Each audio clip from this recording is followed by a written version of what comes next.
People will join us, and it's fine. Hello, everyone. Good morning. Thank you for joining us for our fifth episode of How We Build This Toronto, which is a webinar series featuring Toronto's most innovative leaders and the stories behind the movements they built. For those of you who don't know me, I'm Nama Blonder. I'm an architect and urban planner with Smart Density. You probably see someone is missing. Lirad is away this week, which means I get to ask whatever I want this week, which is awesome. I usually get to ask what I want. You should know that. So today we have the pleasure to speak to Edward Skira from Urban Toronto, the co-founder and co-publisher of Urban Toronto. And I have to say, it's the first. Well, I don't want. You'll see, but it's going to be a very interesting story because it's not the typical how I start my business story. So Edward, why won't we start? If you know, tell us how it started. Good morning. Okay, so the Urban Toronto started in 2002, and it started as a discussion forum. It was started by a couple of people. I was not at the beginning, but they just started it for, just to follow what was happening construction-wise. And the 90s were a really terrible time for development in Toronto, but early 2000s, things had just started to peak started to pick up a little bit. And I joined very early on, maybe a couple months in. I was walking down Bremner Avenue one day, and there was a sign that said Infinity Condo coming soon. I Googled it, and this site called Urban Toronto showed up, and I spent the next couple of weeks, like, all my time on it, because I was like, wow, these people know all this information about what's going on development-wise in the city. And I lived downtown, and I was really impressed by all the information, all the buildings that were about to be built, or at least coming. So I became a moderator fairly soon, early on, and I had a digital camera. So my background is publishing, but it was in the music industry, magazine and publishing. I used to run a magazine called Chart Magazine and a website called chartattack.com, and we covered alternative music and independent Canadian music. So that was my job, and I had a digital camera. This was 2002, 2003, long before people had iPhones and stuff like that. I started taking pictures, particularly of One King West, which is where I live nearby, and I was doing weekly updates, and I became very popular on Urban Toronto. Like I said, I became a moderator early on, and the fellow who had started it, his form name was Billy Corrigan. He was studying to be a doctor, and he wasn't so interested in really pursuing this site. And I bought it from him essentially for nothing, and decided to see what we could do with it. Initially, we just fixed some of the software, and we let it run as was, and it was growing and growing, and we were still doing all the music stuff. And 2006, we had an amazing year on the music side. And at that point, the internet, Napster in particular, really started hitting the music industry. And the music industry that year basically it peaked and started a long decline. And by 2007, 2008, things were getting pretty tight in the business. And we were trying to sort of figure out what we were going to do in terms of going forward with our business. A lot of the bands that we used to cover were not getting signed any longer. There were no marketing budgets. And we had this site that was a hobby, basically. And the numbers were going through the roof. We hadn't done anything with it other than just, make sure the technology was fine. And I spent a lot of time on Urban Toronto just for fun. And we decided one day the light bulb went off, and I thought, well, why don't we see if we can do something with Urban Toronto? There's a crane on every corner downtown all of a sudden, and our numbers are going through the roof. Meanwhile, the music stuff's struggling somewhat. So, I sent an email to all the forum members one morning, and within an hour, we had Tridal, Citizen, and Monarch as clients. And at that point, I realized, okay, there's something that we should look at and pursue here. So we started spending a lot more time on Urban Toronto. Early on, it was still a forum at that point, and we started connecting with the industry, people like Tridel and Citizen and Monarch. And, a constant refrain was there isn't, there's too much content in the forum. We work, we don't have time to spend all day in the forum. So we decided to set it up with a news page. And so we built a news page, and that's the front of the site to this day. We do 5 to 7 stories a day. And that started in about 2007. And the news was culled from the forum. So we were working with all the information that we saw in the forum, and we would package it together and use the photo updates that we were getting. Now, by this point, a lot of other people had digital cameras and they were uploading to the site. So all of a sudden we had the forum and we had the news site. And around the same time, one of the refrains in the forum was, so what does this building look like? And with threads, we had threads for every project that was going on at the time. Threads can be hundreds of pages long, and you ask, well, what does a building going to look like? And you're trying to remember, well, I think the renderings are on page 6 or page 14 or something like that. And we realized that this was very inefficient, so we needed to build a database. And so we built a project database and a company database, so that every project would have a database where you could go in and get all the print information on the project. So what it looked like, how tall it was, location, number of units, what kind of project it was, is it a condo, is it an apartment, is it an office building, that kind of thing. So that's what Urban Toronto looks like today. Urban Toronto is really 3 sections, a database with all the companies that are attached to these buildings, a project database for, and there's, I think, 1,600 projects in there right now, and about 4,500 companies in there right now. And then each project has a thread in the forum that you can talk about, and there's thousands and thousands of threads, I don't know how many, and then the news page. And so between those items, that's what Urban Toronto is today in the built perspective. Over time, we updated the design, we went mobile friendly last year. So, that's where we sit today. We do about 200,000 unique visitors a month and about 2 million page views a month. So, the music stuff is long gone, and we are strictly Urban Toronto today. So let's go back to that email you sent in 2006, you said. What does it mean that, you have a website, it doesn't bring any money in? What does it mean that at some point you realize that the numbers are really good? And what did you think? Like, what did you think it's going to be the direction? When you send that email, what were you hoping to achieve? Or what was in that email that essentially turned it from just a website to a business? Well, we had kids at this point, and the existing business was struggling, like I said, and we needed to figure out what we were going to do. We saw that the Urban Toronto had a lot of traffic, and we also saw that there was a lot of development happening. And so, we had published websites before, so we knew how to produce content. We knew how to cover all this stuff, and we thought, we didn't spend any time trying to build an audience. It was the community developed organically, which is the way you really want to be able to build a website. You want people to talk to each other and tell each other. So we had something. We knew we had something. So the initial email was to try to see if we could get some advertising and see if it worked.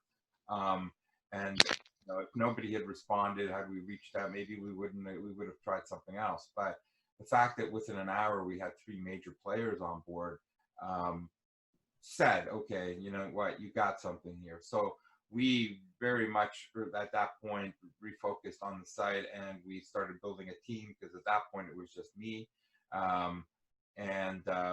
We built a team. We've got 8 people now, and we looked at, how could we put more into the site, and with that you need revenue to do that. So advertising was a big one for a long time, and in recent years we've been doing a lot of subscription kind of services. So we have a daily newsletter, NDI, New Development Insider, which is a subscription service. We have enhanced listings for companies, and we have a bunch of other things that we are doing now that is providing a lot of information to the industry. So it's not just the forum and forum updates anymore. It's the forum is an important element, but the information services that we are now providing back to the business, and we didn't have any idea that that's where we'd be today, but over time, as we looked at things and as we built it up, we were able to invest more back into the business. And as we talked to people in the industry, we found out what was missing and what wasn't missing, what was needed. Urban Toronto is actually quite special because, I mean, there are other cities that have forums and stuff like that, but I don't think there's a lot of cities that have a site that's you know as built out as Urban Toronto is. Now we're lucky because if we'd been living in Windsor or Detroit or Buffalo or somewhere, we would never have had the audience. I mean, the fact that Toronto is the fastest growing city in North America helps a lot. I mean, Yeah, I can imagine. I can imagine. So, yeah, so it was great that we had the idea, but we also had we were in a marketplace that was fantastic for this kind of thing. So, back in 2006, were there other major players that actually turned website? And I'm not talking about Amazon. I'm talking about just websites that turn it into their main business, and not necessarily about real estate, but was there any other major players, or did you have to find a path yourself and you did something and it worked and you tried something else and it didn't work? Well, I mean, certainly there were, there were competitors, and there wasn't really anybody that we were competing with on, real estate construction development in Toronto. I mean, were there other websites? Of course. I mean, there, all the big search engines and all the other stuff. I mean, 2006, there was a lot going on, and there were discussion forums like Urban Toronto for other cities, and there were a couple of worldwide ones that are still around.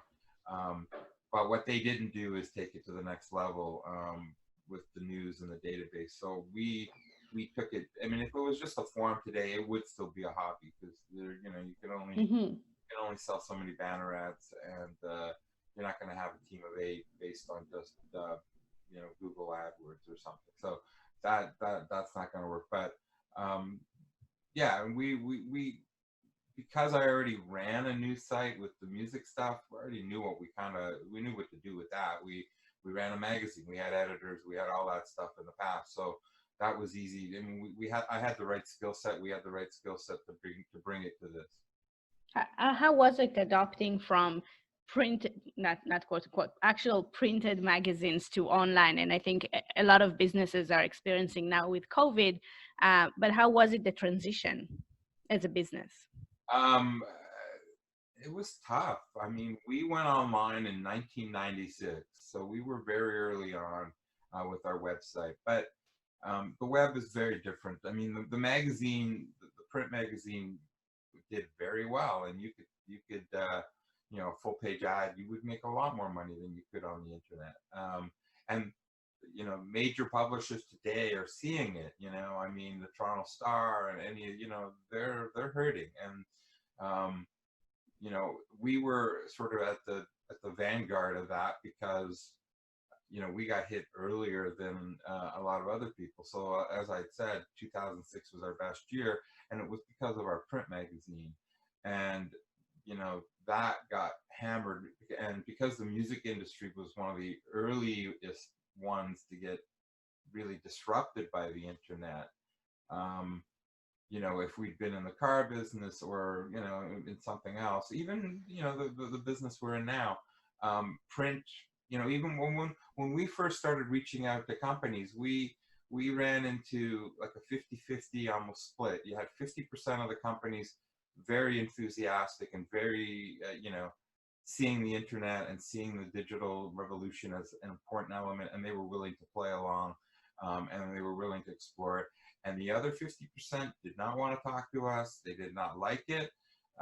Real estate business in Toronto, certainly in terms of condo sales, was very PR driven then. I mean, it still is to a certain extent, but in those days, you had a PR agency write all your stuff, and you would publish it in magazines or whatever. And nobody, you didn't hear complaints from people because how would you hear complaints? Somebody would have to write you a letter and mail it to you. So all of a sudden, there's urban Toronto where people could post stuff and say stuff that some of these people did not like because they couldn't control it anymore. They couldn't control the message when someone said something that was not, to their point. And so the transition was very interesting. We, because we had already gotten rid of the print magazine, we did not come into this business with a print perspective. We very much came in with a digital online perspective. And like I said, it was 50-50 in the early days. It's getting better. I mean, it's not maybe 80-20 today, but there are still old school companies that uh, do not want the internet. I mean, they kind of are forced to use it, but they would rather go back to the old days, but those are gone. I read a lot about business development and the advice of building a community. It's something that I read a lot about it, and it seems like that this is something that Urban Toronto does so well, with over 2 million of viewers and 200,000 subscribers. What can you teach us about building a community of, because it started as a community and it's something that it built on it as a business. What can you tell about the essence of building a community? I mean, for us, we were lucky again to be in the right location at the right time with a product, with a website that spoke to people and um, allowed them to join because they were interested in the topic. So we didn't have to force anybody to come in. We didn't charge for anything. I mean, you can sign up for the form today for free. You can sign and so what did we really offer? So the topic and the city and all that stuff were preordained. That was what it was. What we offered was the tools. We made sure that the technology was up to date, that it worked. We moderated the site very strongly. So if people said really stupid things, we could remove it. You don't always know who's posting, and you can get people on there that are going to try to ruin the experience.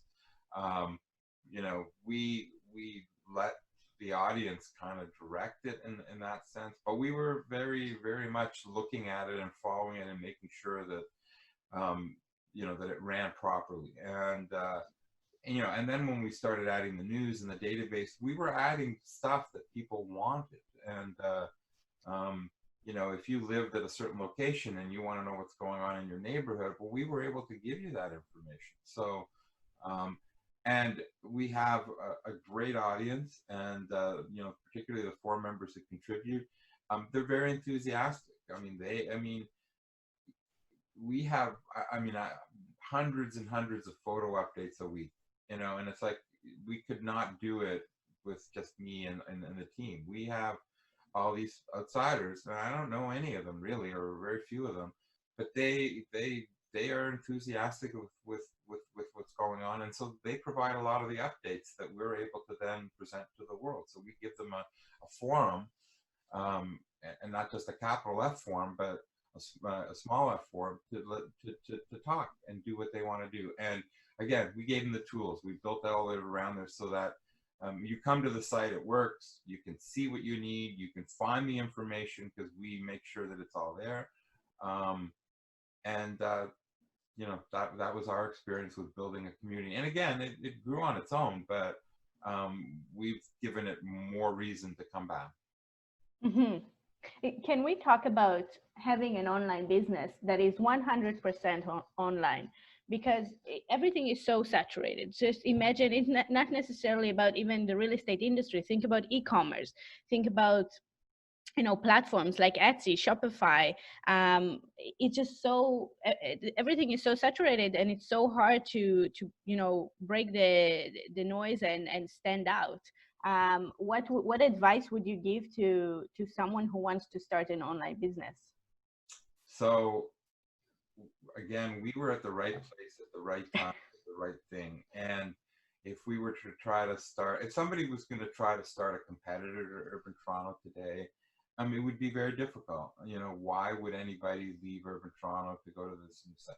So you know, the reality is you want to start a search engine. Well, you know, if you're going up against Google, you better have an idea that is mind blowing and something that's different enough that people will see the value in switching, because people are lazy. You know, they're going to go to their go-to place. So um, the competition is brutal. I mean, there's a million things out there. People will switch in a second, they'll click away. So why are they coming to my site versus your site? Well, I'm offering them something that you aren't, and if you want to do the equivalent of what I'm doing, good luck. But if you have a better idea, you know, I'm scared all the time that someone will come into the marketplace and try to take us out, because I've seen it before. You know, our music magazine's long gone. Things change, and you have to be at the forefront of this. And so you got to look at the technology. You know, early on we weren't mobile friendly. You know, somebody could have come in and maybe done it that way. Phones are becoming more important. Desktop less so. So you got to look at the technology, you got to look at the content, you got to look at why are people coming here, and could they get it somewhere else? And if they could, then how do you make sure that they don't? And if you got something new you want to start, you know, again, I wouldn't try to start a new search engine unless you have something that's so compelling that people will say, well, you know, Google was great. But you know, because there's a lot of big digital players that were, you know, they were massive, huge. You see the, you know, the business stories all the time. Netflix offered to sell themselves to Best Buy, I think, for about $50 million or $100 million, and Best Buy turned them down. Or not Best Buy, the other video company that was massive a few years ago. Um, Blockbuster? Blockbuster. I don't know the story.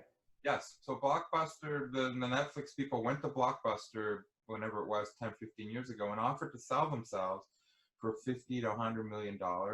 And the Blockbuster people kind of laughed them out of the room. And, you know, 10 years later, Blockbuster is not in business anymore and Netflix is massive. So, you know, their business was totally shook up and demolished.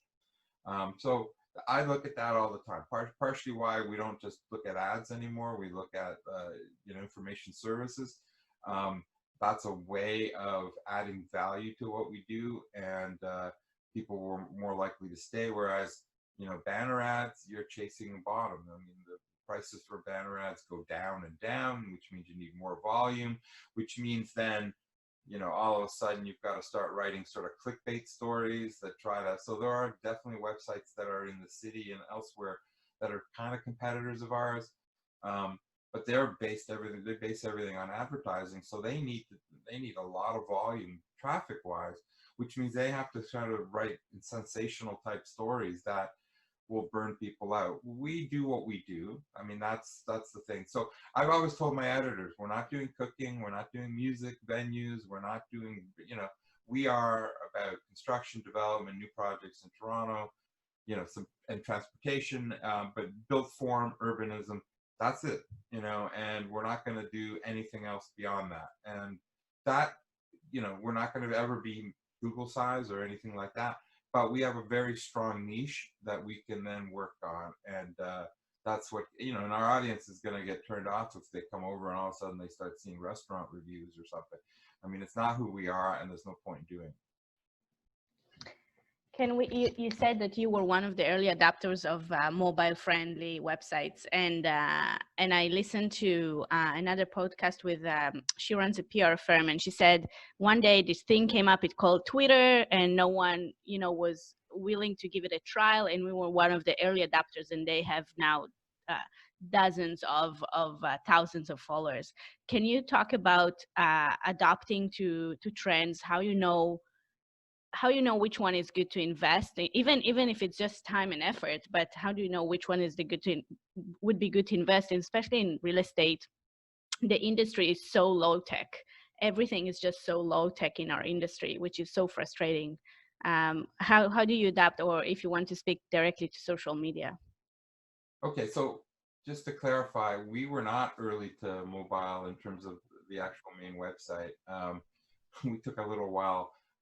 We ended up building a worldwide site called Skira Cities, which was mobile friendly, and then we transitioned the Urban Toronto platform onto Skyrise City's technology. So it took a while, but um, we were publishing digitally on the music industry stuff in 1996. That's when we built our first website. So we were quite early on for that. Um, Social media wise, we have very strong presence on Twitter, Facebook, um, LinkedIn, Instagram. Um, we've tried others. We tried Pinterest for a while. It didn't really work for us. YouTube. We've done some on there, but not really a lot. Um, we look at we look at what our strengths are, and you know, we're a news site in a lot of ways, and so Twitter is really good for news. We are a photo-driven site, so something like Instagram is really a strong place to be. Um, because we're doing a lot of sort of B2B stuff now with the information services. LinkedIn is a very strong place to be. Um, so I mean, there's always other things that you can look at, and we could have 20 different social media sites, um, and it's a lot of work, and I don't know if the value is there to do all of them. You do the ones that you think will work directly for the type of industry that you're in. So the three that we're really working the most. I mean, we have a good presence on Facebook and we post on Facebook, but I don't know if that's really the more valuable place for what Urban Toronto does.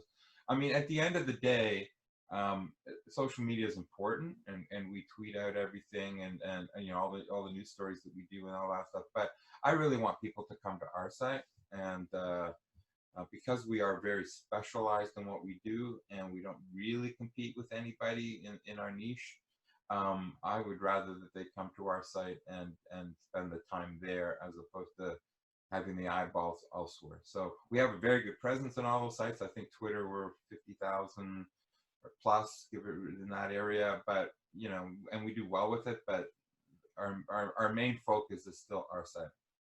And you mentioned the information services. Maybe you can share more about that. But how do you come up with those sub services or packages or ideas how to make a website that is, at the end of the day, a free website to make it profitable?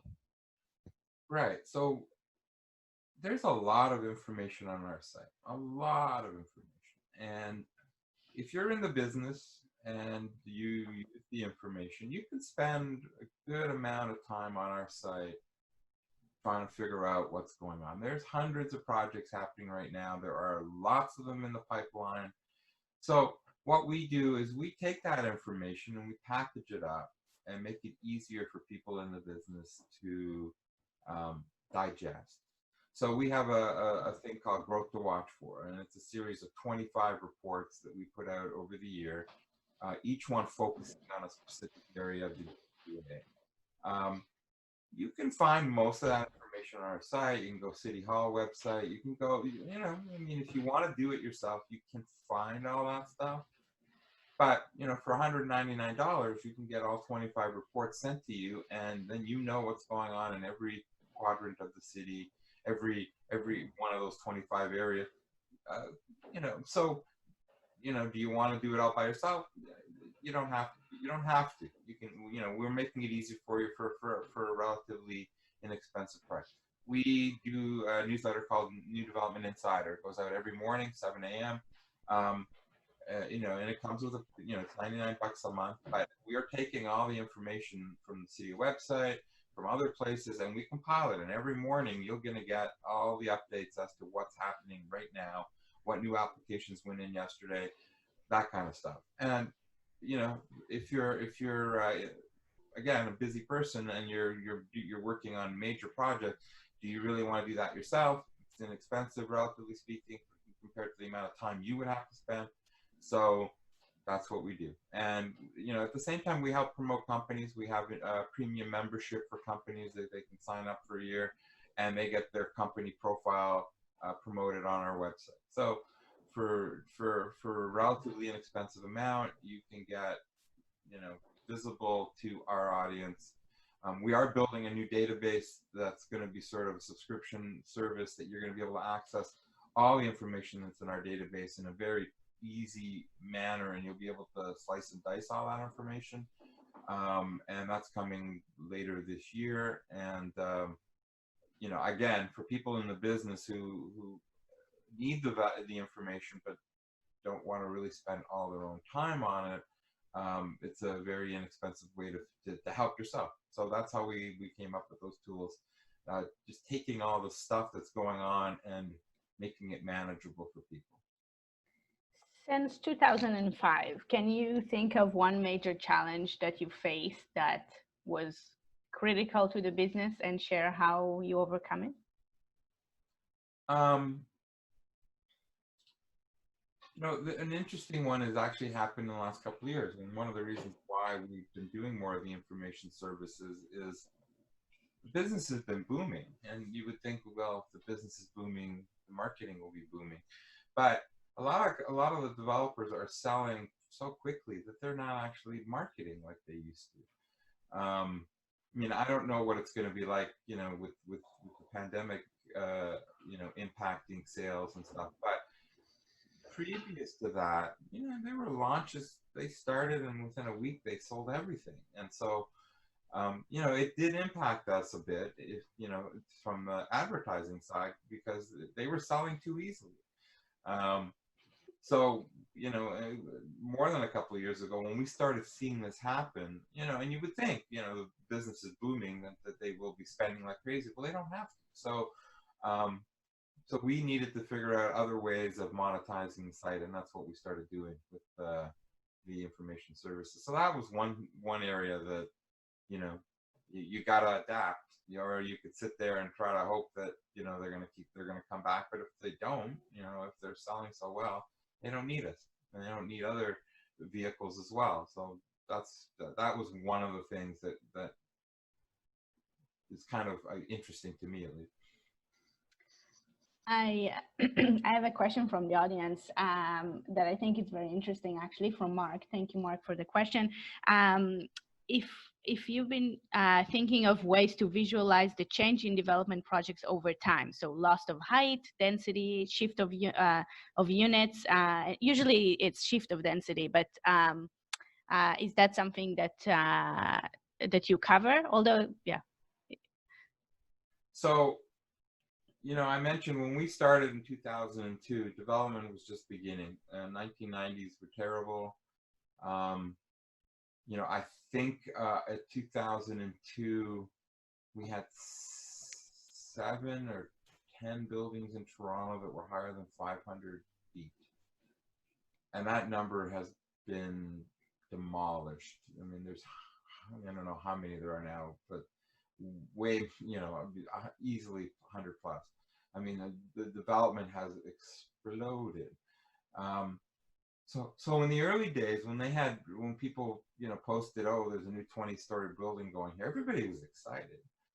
And then it became 30, and then 40, and 50. And now you have people on the site that are upset because, we have 4 or 5 buildings that are 900 feet plus proposed or under construction, but they didn't hit 1,000, and 1,000 feet, 300, or so meters is super tall. And for people who are skyscraper geeks who like tall buildings, 1,000 feet is an important number. And but we have, one under construction right now, and a couple others that are coming soon. I mean, that was unheard of, in 2002. It was so the fact that you look at the screen behind me, and there are, I used to live near St. Lawrence Market. We had a deck on the roof, and in the 20 years that I lived there, I count there's probably 150 new buildings from that deck over that 20-year period. Phenomenal, just phenomenal growth in the city. So we've followed all that, and so density wise, yes, major development. Downtown for sure, but I just spent the weekend doing some photo updates, and far reaches of Scarborough are booming, at Etobicoke, and so a lot of development, a lot of the office side is amazing. transportation, with Eglinton Crosstown, with Finch West, and with what's proposed and hopefully coming soon enough. Major change in the city in the last 20 years. Major change. We have time, I guess, for two more questions. So at some point you realized it's not just Toronto and you should cover other cities. Can you tell us about this business endeavor? All right, so we did start a site called skyrisecities.com. I don't know, 3-4 years ago. We have a great site in Calgary. We have a great site in Edmonton. We have a great site in Vancouver. And we built Skyrise as with the new technology, so everything was up to date, it was mobile friendly, all that stuff. And the whole plan was to build Skyrise cities first, and then use it as the basis for Urban Toronto, which we transitioned to not that long ago, so that Urban Toronto has the same look as Skyrise cities. And it's all just a matter of focus and resources. And we've got a few markets outside of Toronto. And over time, we're planning on continuing to expand.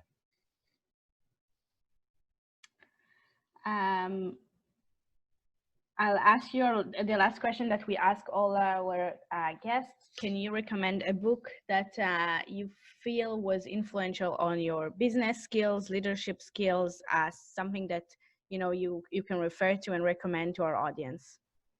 Okay, so I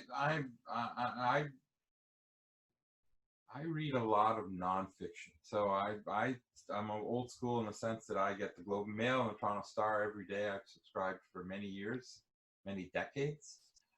So I keep up with all of that information. And when I actually read a book, it's generally nonfiction as well. Probably my favorite book, and it is relevant to Urban Toronto, is a book called The Power Broker by Robert Caro, which is about a guy named Robert Moses who ran New York City's transportation department and development for many years. He was like a little king a major king in New York City. He was called the Power Broker, and he built most of the freeways in New York. He built most of the bridges in New York, and we're talking about his time frame was 1930s to about late 1960s, and he had this absolute power. And in a lot of ways, he did a lot of good, but he did a lot of damage too. And he was very anti-urban in a lot of ways. He built all these freeways and highways, and he built very little in terms of mass transit. And the funny thing is, he never had a driver's license. This guy was, driven everywhere else. But, he rammed highways through neighborhoods. And, he had, going back to sort of Toronto, but Jane Jacobs was a New Yorker who fought Robert Moses and was able to stop him in a number of places, including Greenwich Village, in Soho, where he was going to put a highway through what is today a very desirable neighborhood, and he was going to just lay waste for the almighty car. And he impacted her, and when she came to Toronto, she was able to stop the Spadina Expressway, and really added a different attitude to development in Toronto, and less car oriented and much more urban friendly. And that's kind of, you can draw a line that sort of connects him to us through that book. It's a massive book. But if you're interested in urban development, that's a must read, to give you an idea of what you can do and what maybe you shouldn't do. Sounds really good. I am familiar with the name, obviously, but not as a good example in planning and architecture school. Edward, thank you so much for sharing the story. We are just at 40 minutes as we like it to be. Thank you so much for sharing the story of how, a hobby with good numbers on the website turned into this website that I have to tell you, when I moved to Toronto, it was my Bible. It's where I checked everything. So it's really nice to hear the story behind it, and how it took 15 years to reach that point.